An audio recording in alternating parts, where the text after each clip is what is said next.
오늘은 인생의 밑바닥에서 만난 하나님이라는 제목으로 말씀을 전하고자 합니다. 여러분, 어떤 때 우리가 하나님을 만날 수 있겠습니까? 정말 우리가 진정으로 하나님을 만날 수 있는 가장 좋은 여건은 언제일까요? 첫째로, 그것은 우리가 인생의 절망 속에 있을 때 하나님은 우리를 만나 주신다는 겁니다.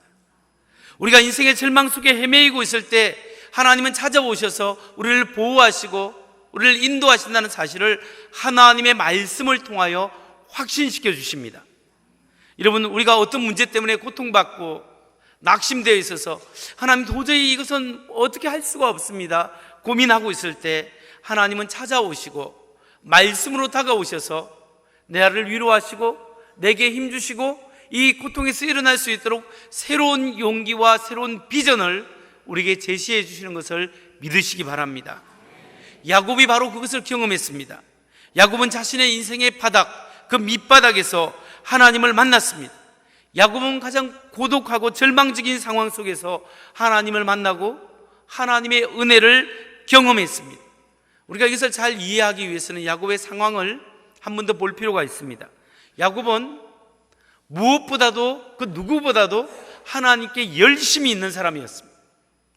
야곱은 정말 하나님에 대한 열정 많은, 내가 할아버지 아브라함에 주신 축복, 아버지 이삭에 주어진 축복, 그 축복을 내가 이어받아야지, 내가 그 축복을 받아야 되겠다는 이 열심만큼은 대단한 사람이었습니다. 그래서 형과 흥정했고 장자권을 얻었고 또 축복도 가로챘습니다. 그 때문에 야곱은 정오와 미움을 받게 되었고 결국 빈손으로 집을 나와서 삼촌 집으로 쫓겨가는 신세가 되었습니다. 보따리 하나 들고 그 먼 곳을 이렇게 삼촌 집을 찾아가는 그 광야 길을 걸어가다가 밤이 되었습니다. 지친 가운데서 돌을 베개 삼아 누웠습니다. 하늘을 이불 삼아 밤에 누웠습니다. 그 밤을 생각해 보십시오. 처음으로 집을 떠나 객지로 가는 그 밤에 야곱에게 있어서 그 밤은 절망의 밤이요 고통의 밤이었습니다. 이때 야곱의 심정이 어떻겠습니까? 내가 그토록 하나님의 복을, 하나님의 축복을 받기 위해서 노력했건만 결국 지금 받고 있는 결과가 이거란 말인가? 내가 형의 축복을 가로챘을 때 그 많은 종들과 저 많은 양과 소떼들이 다 내 것이 될 줄 알았는데 지금 내가 빈손으로 빈 털터리가 되어서 쫓겨가고 있는 신세가 될 뿐만 아니라 목숨마저 위태로운 상황에 놓여 있는 것을 어떻게 내가 받아들여야 할 것인가? 내가 우리 할아버지가 믿던 하나님, 아버지의 하나님은 지금 과연 어디 계신단 말인가? 이렇게 허탈한 심정으로 낙심하고 있었을 것입니다. 야곱은 어쩌면 두려웠고 앞날이 걱정될 뿐만 아니라 불안했습니다. 보이는 것 없고 잡히는 것 없고 미지의 세계를 향해서 그냥 가야 되기 때문이었습니다. 바로 그때, 바로 그렇게 지쳐서 잠을 자고 있을 때 그 밤에 하나님이 야곱에게 나타나시고 그 꿈에서 야곱을 만나 주셨다는 사실입니다. 절망 중에서 야곱에게 나타나서 하나님께서 절망 중에 있는 야곱에게 어떤 말씀을 하는 거죠? 창세기 28장 15절입니다. 다 함께 읽겠습니다. 시작. 내가 너와 함께 있어 네가 어디로 가든지 너를 지키며 너를 이끌어 이 땅으로 돌아오게 할지라. 내가 너에게 허락한 것을 다 이루기까지 너를 떠나지 아니하리라 하신지라. 아멘. 하나님께서 야곱에게 아브라함과 이삭에게 주어진 그 약속의 축복의 말씀을 해주시고 내가 너희 아버지에게 돌아올 때까지 내가 너와 함께 하겠다라고 말씀을 해주십니다. 이렇게 야곱은 하나님을 만나게 되고 하나님의 말씀을 듣게 됩니다. 그때 야곱이 느낀 게 무엇입니까? 잠에서 깨어서 일어나서 하나님이 여기 계시는구나, 그 하나님이 어디 갔는가 생각했는데 그 하나님이 여기 계시고 그 하나님이 나의 길을 알고 계시고 내가 가는 길을 알고 계시고 나와 함께 하시고 하나님이 여기에 계시는구나, 이것을 깨닫게 된 거죠. 여러분, 야곱의 경험은 우리의 경험이 될 수 있습니다. 하나님께서는 오늘날 동일하게 우리가 절망과 낙심 속에서 그 불안하고 두려움 가운데 놓여 있을 때 하나님은 말씀으로 우리에게 다가오십니다. 우리의 어려운 가운데서 도저히 하나님 알 수 없습니다. 그렇게 사는 고독한 순간 속에 우리 안에는 찾아오셔서 하나님이 나와 함께 하시고 우리를 지켜주시고 우리를 보호하시고 말씀을 통하여 우리를 위로하고 계신다는 것을 믿으시기 바랍니다. 그 복이 나의 것이라고, 그 말씀이 내 말씀이라고 믿을 때 나의 말씀이 되는 겁니다. 여러분, 하나님께서 왜 야곱에게 평소에는 나타나지 않으시다가 야곱이 엄청 실패하고 인생의 바닥까지 주저앉아서 그 외롭고 절망의 한 순간에 하나님께서 야곱을 만나 주셨을까요? 다른 때 좋을 때 만나주면 안 되겠습니까? 왜 하나님이 그때 만나주냐면 바로 그때야말로 진정으로 하나님을 만날 수 있는 순간이기 때문입니다. 바로 그때야말로 정말 나의 인생의 가면을 벗어버리고 하나님 앞에 순수한 연약한 모습으로 나아갈 수 있기 때문입니다. 성도 여러분, 우리가 때로는 열심을 품고 하나님 일을 할 때도 절망의 밤, 고독한 시간, 어려움을 경험할 수 있습니다. 그러나 바로 그때가 우리가 하나님이 나를 찾아오시고 나를 붙들어 주시고 나를 만나 주시고 진정 내가 누구인가, 하나님이 어떤 분인가를 발견하고 은혜 받을 수 있는 가장 좋은 시기임을 믿으시기 바랍니다. 하나님께서 우리에게 다가오고 역사하시는 방법은, 야곱은 꿈을 통하여 하나님의 음성을 들었는데요, 하나님이 요즘도 꿈과 환상을 통해서 역사하시는 경우가 있습니다. 주로 이슬람권에서 모슬렘들이 예수 믿는 사람들은 꿈과 환상을 통하여 주님 앞에 돌아오는 경우가 있죠. 하나님께서 필요한 경우 그렇게 사용하시지만 하나님의 사용하시는 방법은 주가 뭐냐? 꿈과 환상이 아니라 하나님이 우리에게 다가와서 말씀하시는 것은 주로 하나님의 말씀입니다. 하나님은 오늘날에도 하나님의 말씀을 통하여 우리에게 다가오시고 우리에게 은혜 주시고 하나님께서 역사하여 주십니다. 때로는 우리가 말씀을 읽을 때 감동을 주시고, 때로는 설교할 때 여러 말씀을 들었지만 한 말씀이 내 심정을 찌르는 거예요. 한 말씀이 내 마음에 찌르고 나에게 은혜를 주시고 그 말씀대로 살 수 있도록 인도하시는 경우가 있습니다. 때로는 말씀을 묵상할 때 감동시켜 주시고 은혜 주실 때가 있습니다. 이 말씀으로 하나님이 위로하시고 내게 비전을 주시고 은혜를 주시고 나를 붙잡아 주십니다. 그래서 그 말씀이 주어질 때 아멘 하고 붙잡고 그 말씀을 붙잡아야 합니다. 여러분도 하나님께서 주신 그 말씀 붙잡고 그 말씀 붙잡고 기도할 때 반드시 하나님께서 여러분에게 힘을 주시고 하나님이 도우시고 역사할 줄 믿으시기 바랍니다. 그렇다면 여러분, 우리가 하나님을 만나고 하나님의 은혜를 경험하기 위해서 우리가 다 실패하고 무조건 인생의 바닥으로 추락해야만 할까요? 인생의 바닥이 하나님을 만나기 가장 좋은 자리이지만 모든 사람이 다 인생에 추락해봐야 하나님을 만날 수 있겠습니까? 그렇지는 않습니다. 어떤 사람은 인생의 쓴맛과 추락하지 않아도 하나님의 은혜를 많이 받을 수 있는 사람이 있어요. 어떤 사람일까요?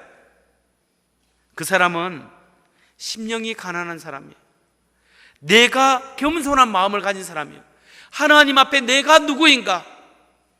하나님의 은혜가 아니면, 하나님의 넘치는 은혜가 아니면 이 부족한 사람이 도저히 살 수 없습니다. 지금까지가 하나님의 은혜였고 앞으로도 하나님의 은혜가 있어야 합니다. Have mercy on me. 하나님 아버지, 나를 불쌍히 여겨주옵소서. 하나님, 나를 긍휼히 여겨주옵소서. 하나님, 나에게 긍휼을 베풀어 주옵소서. 이렇게 하나님 앞에 가난한 심령으로 매달리는 심령은 하나님은 언제든지 만나주시고 언제든지 말씀으로 역사하시고 하나님께서 붙잡아 주시고 내가 힘들고 어려울 때마다 우리를 도우시고 역사하시는 하나님의 은혜를 경험하게 될 줄 믿으시기 바랍니다. 오늘도 우리의 인생의 어려운 가운데 말씀으로 다가오셔 역사하시는 하나님을 만나는 우리 모두 되기를 주의 이름으로 축원합니다. 그렇다면 우리를 만나주시는 하나님께 어떻게 반응하며 살아야 하겠습니까? 오늘도 하나님께서 우리의 인생의 어려운 가운데서 위로하시고 은혜를 베풀어 주시는데, 그 베푸신 은혜를 받은 우리는 어떻게 하나님의 은혜에 걸맞는 삶을 살아야 하겠습니까?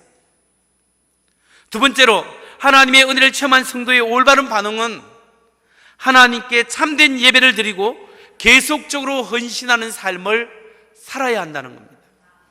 하나님을 진정으로 경험한 성도들은 하나님 앞에 먼저 해야 될 것이 참된 예배를 드리고 하나님 앞에 헌신된 삶을 계속적으로 이어나갈 때 하나님의 은혜가 은혜될 수 있다는 사실입니다.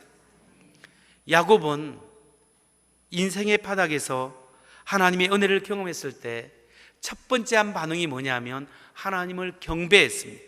하나님께 경배하고 하나님께 헌신을 다짐했습니다. 야곱은 베델에서 하나님을 만나는 이 체험이 있기 전까지는 귀로만 들었던 신앙생활을 했습니다. 아브라함의 하나님, 자기 아버지 이삭의 하나님, 하나님이었지만 남의 하나님이에요. 나의 하나님을 경험하지 못했습니다. 하나님을 체험하지는 체험적 신앙이 없었어요. 그런데 이 베델에서 돌베개 베고 자다가 하나님을 만났어요. 이제는 내가 만난 하나님이 되었습니다. 나도 하나님을 만났습니다. 직접적으로 하나님을 경험하게 되었습니다. 야곱이 이렇게 하나님을 경험하게 되었을 때 그 꿈에서 깨어난 후에 한 첫 번째 반응이 무엇이었습니까? 돌을 세우고 기름을 붓고 하나님께 예배드린 거죠. 하나님을 경배했습니다. 그래서 그곳을 베델, 하나님의 집이라고 명명한 거예요. 이 예배드린 이 장소는 앞으로 야곱이 살아갈 때 계속해서 하나님 앞에 예배하고 하나님 앞에 돌아오는 사인으로 중요한 위치와 역할을 하는 장소가 이 베델이라는 장소였다. 야곱이 하나님을 잃어버릴 뻔하면 하나님이 이곳을 생각하게 합니다. 잃어버릴 뻔하면 도망가면 하나님이 이곳으로 잡아오게 합니다. 만난 하나님, 내가 만난 하나님을 경험하게 하는 그 장소, 그 첫 번째 반응이 예배였다라는 거예요. 성도 여러분, 우리가 구원받고 하나님의 은혜를 받은 후에 소홀하게 여기지 말아야 될 것이 뭐냐면 예배입니다. 내가 집에서 텔레비전 보고 하나님 앞에 예배드리면 되지 않습니까? 그렇지 않습니다. 교회란 뭐냐? 하나님 앞에 부름받은 사람들의 모임이에요. 부름받은 사람이 모여서 하나님 앞에 함께 경배하고 예배해야 합니다. 그래서 하나님 앞에 우리가 구원받은 사람의 첫 번째 반응이 뭐냐면 하나님 앞에 예배를 드리되, 그래서 주일날 예배를 중요하게 여겨야 되는 거예요. 정말 집에 무슨 일이 있고 중요한 이런 일이 있을 때는 빼고 정말 하나님 앞에 예배 드리는 것을 귀중히 여길 수 있는 믿음의 사람들이 되어야 합니다. 왜냐하면 이 예배를 통하여 하나님 말씀하시고 이 예배를 통하여 내 영혼이 사는 거예요. 내 영이 새로워지게 되고 내 영이 새로워질 때 우리가 새 사람으로 새로운 하나님의 일을 감당할 수 있는 거예요. 이 예배가 이 은혜를 받고 여기서 끝나는 것이 아니라 나아가는 거예요. 세상에 나가서 세상 매일매일이 하나님 앞에 드려지는 예배로서 삶으로 드리는 예배가 되어지는 거예요. 모여서 예배하고 각자 삶 속에 예배하고, 그래서 계속해서 하나님 우리의 삶을 통하여 하나님의 은혜를 경험하는 예배자의 삶이 되어질 때 하나님이 우리를 통하여 역사하시는 거예요. 야곱은 하나님을 만났을 때 예배를 잘 드렸을 뿐만 아니라 하나님께 헌신을 했습니다. 헌신을 다짐했어요. 창세기 28장 20절에서 21절 보겠습니다. 제가 한 절 읽고 여러분이 한 절 읽겠습니다. 야곱이 서원하여 이르되 하나님이 나와 함께 계셔서 내가 가는 이 길에서 나를 지키시고 먹을 떡과 입을 옷을 주시어 내가 평안히 아버지 집으로 돌아가게 하시오면 여호와께서 나의 하나님이 되실 것이요 내가 기둥으로 세운 이 돌이 하나님의 집이 될 것이요 하나님께서 내게 주신 모든 것에서 10분의 1을 내가 반드시 하나님께 드리겠나이다 하였더라. 이 말씀에 보면 야곱이 서운하게 됩니다.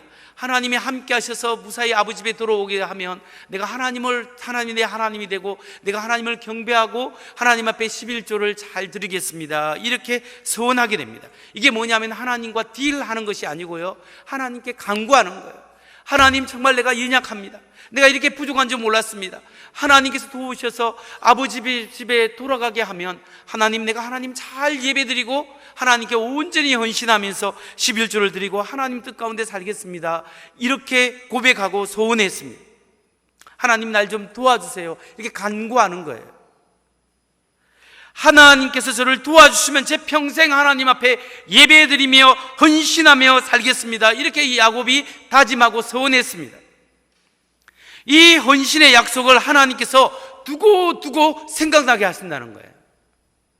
근데 여러분, 야곱이 이렇게 하나님께 예배하고 서원했는데 이 사건 이후에 야곱이 하나님 앞에 어떻게 헌신하고 잘 하나님 앞에 그 헌신을 감당했겠습니까? 이 사건 이후에 하나님께 야곱이 어떻게 헌신했죠?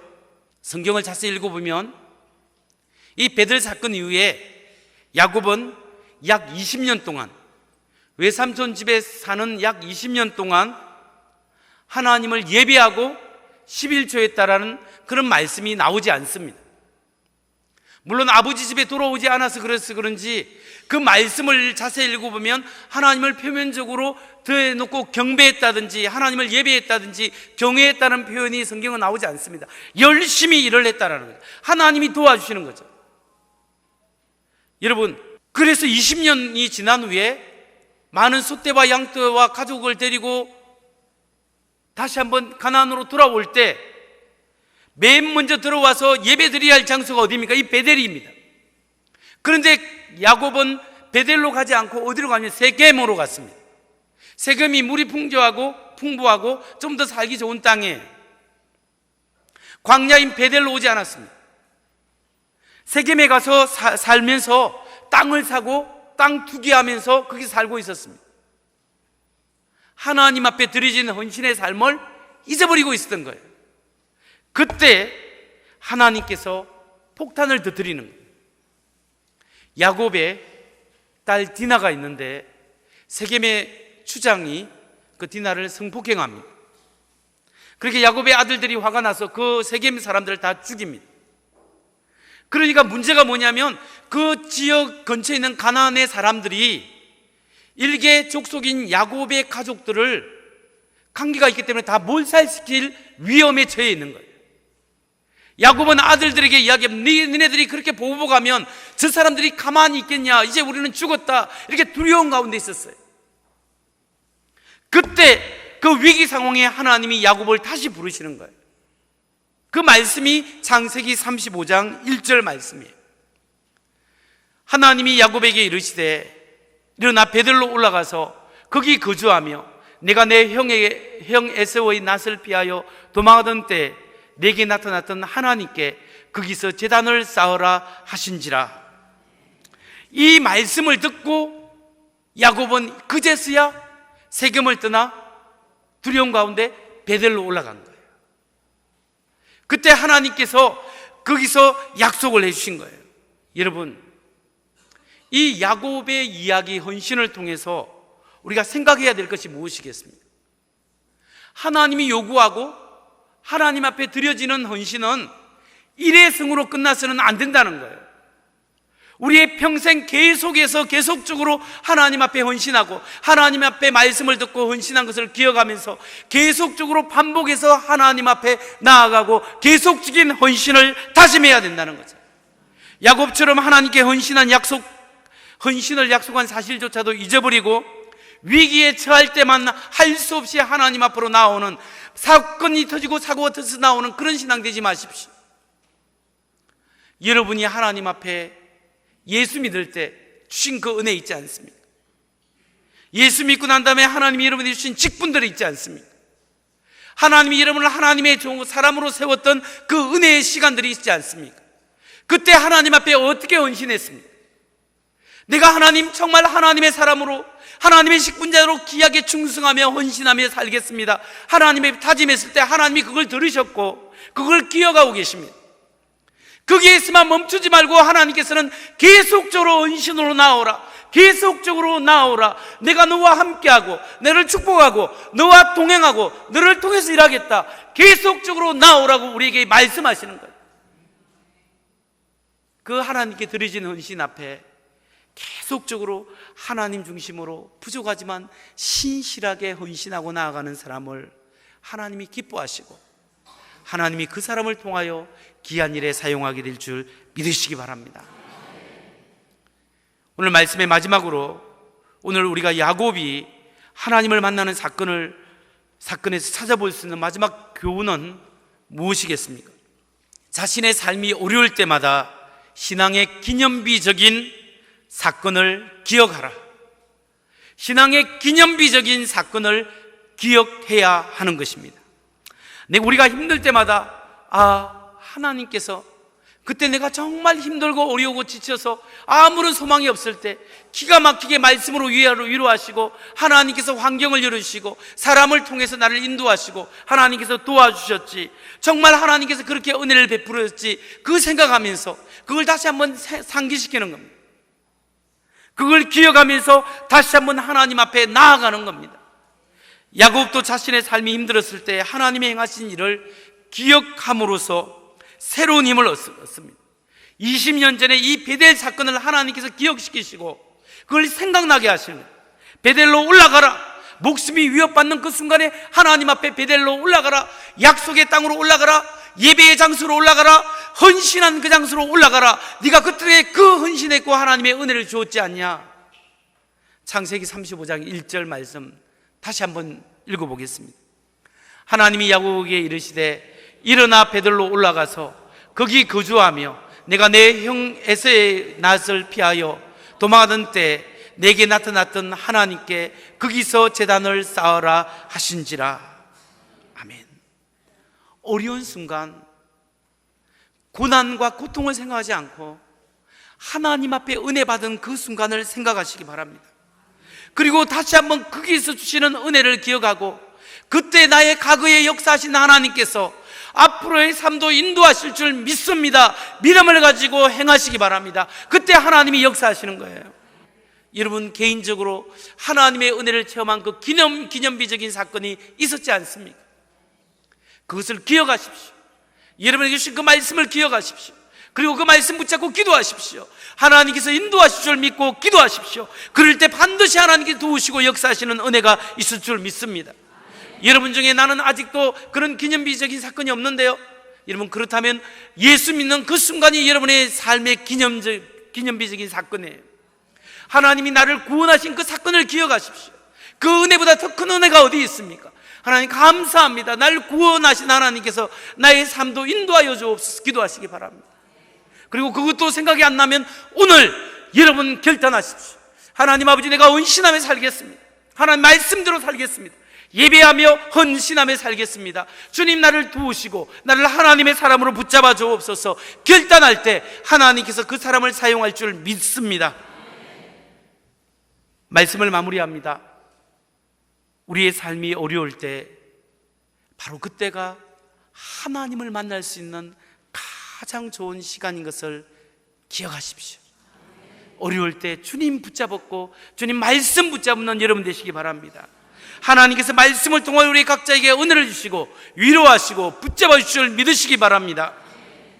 그리고 하나님 과거에 인도하신 나의 신앙의 기념비적인 사건, 은혜의 시간들을 기억하고 그때 인도하신 하나님께서 앞으로도 인도하실 줄 믿습니다. 이 믿음으로 승리하는 우리 모두가 되기를 간절히 바랍니다.